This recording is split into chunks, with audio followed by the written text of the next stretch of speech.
Welcome to my channel అండి. ఈరోజు సుజీ రవ్వతో చక్కగా జ్యూసీగా ఉండే రవ్వ లడ్డూలు అయితే తయారు చేస్తున్నాను.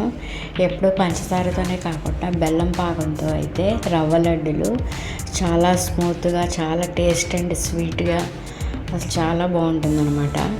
అందుకని నేను ఈరోజు ఇదైతే ప్రిపేర్ చేసేస్తున్నాను. ముందుగా అయితే సుజీ రవ్వని కాస్త దోరగా వేయించుకొని, అలాగే ఒక 50 గ్రాములు ఎండు కొబ్బరిని కూడా తురుముకొని ఈ వేగిన దానిలోనే వేసుకోవాలి. వేసుకున్న తర్వాత దాన్ని ఒకసారి కలిపెట్టేసుకుని తర్వాత ఒక అరకిలో సుజీ రవ్వకి 1/2 కిలో బెల్లం అయితే పెట్టుకోవాలండి పాకాన్ని. ఇలాగ కొంచెం ముదురు పాకం వచ్చేంత వరకు కూడా మనం దీన్ని పాకం అయితే చూసుకొని తీసుకున్న తర్వాత దించేసుకొని వడబోసుకున్న తర్వాత ఈ విధంగా మనము సుజీ రవ్వలో కలిపేసుకోవాలి. సుజీ రవ్వలో పాకం పోసిన తర్వాత ఈ విధంగా కలిపి పెట్టేసుకోవాలండి. చక్కగా ఉండలు లేకుండా, గడ్డలు కట్టకుండా కలిపేసుకోవాలి.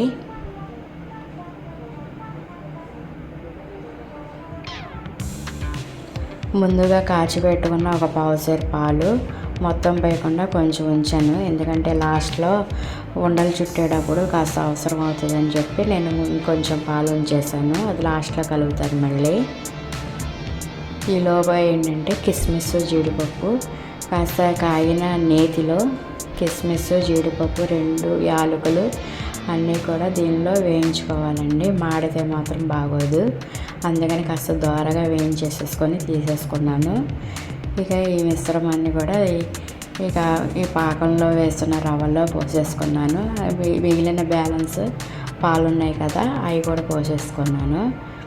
ఇక అంతేనండి. ఈ మిశ్రమాన్ని అంతటిని బాగా కలిపి పెట్టేసుకొని ఉండలు లేకుండా చక్కగా పొడి పొడిగా మొత్తాన్ని కలిపేసేసుకున్న తర్వాత కాస్త చేతికి నెయ్యి రాసుకొని ఉండలు చుట్టుకుంటూ ఉంటే ఇక అంతేనండి. ఇక ఉండలు రెడీ అయిపోతాయి అన్నమాట. సో అసలు చాలా టేస్ట్గా ఉంటాయండి. బెల్లంతో చేసిన రవ్వ లడ్డులు జ్యూసీగా ఉంటాయి. మనకి 15 రోజుల పాటైనా నిల్వ ఉంటాయి అన్నమాట.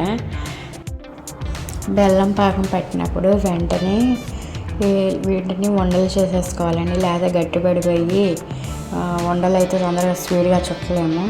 అందుకని బెల్లం పాకం వేసిన వెంటనే అన్నీ రెడీగా పెట్టుకొని చేసేసుకోవాలి. సో ఇక ఇలా ఒక్కొక్క ఉండని చుట్టేసుకొని మధ్యలో చేతి కాస్త నెయ్యి రాసుకొని ఇలా చేసుకుంటే స్మూత్గా జ్యూసీగా ఉంటాయి అన్నమాట రవ్వ లడ్డులు.